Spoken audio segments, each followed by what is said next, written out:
dana i ona se vratila u lipnju, tako da sam ostao bez posla zapravo tijekom cijeloga ljeta.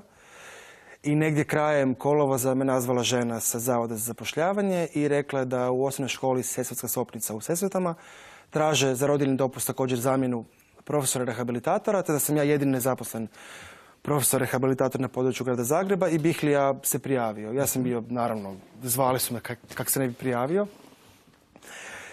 I s obzirom da sam u kolicima, ne znam je li škola bila prilagođena ili ne, sjeo sam u auto i zaputio se ka školi, vidjeti mogu li u školu uopće ući prije nego počnem sakupljati papire koji su bili potrebni za natječaj. Dakle, to je prvo pitanje koje se zapravo tebi postavlja, koje brojni ljudi uopće uzimaju zdravo za gotovo. Naravno da je svima ostalima dostupno sve, ali zapravo ti moraš vidjeti možeš li uopće fizički ući u neki prostor.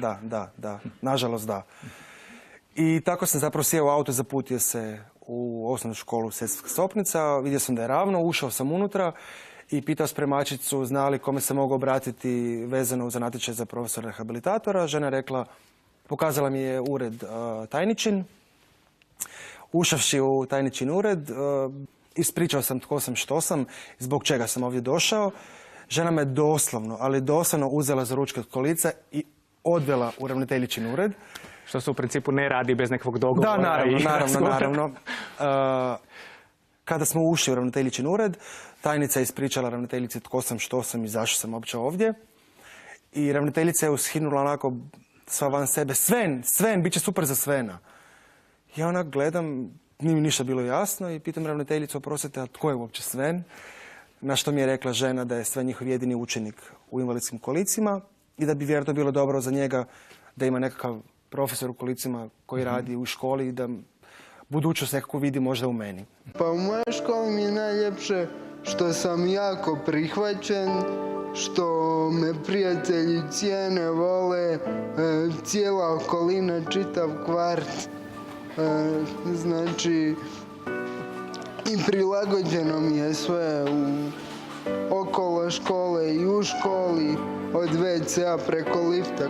Moja škola je najbolja. Dragi moji, svi, i učenici, i roditelji, i učitelji, molim vas, ne zaboravite da učitelj nije samo poziv, nego i služba, jer bez ljubavi neka nitko ne ulazi u hram prosvjete, jer bit će nesretan. Tim nesretniji što više zna, a manje ljubi.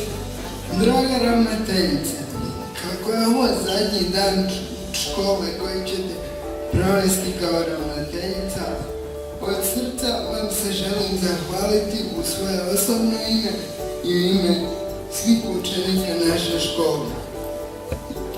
U ime svih nas cvijeću će vam uručiti učenica prvog razreda.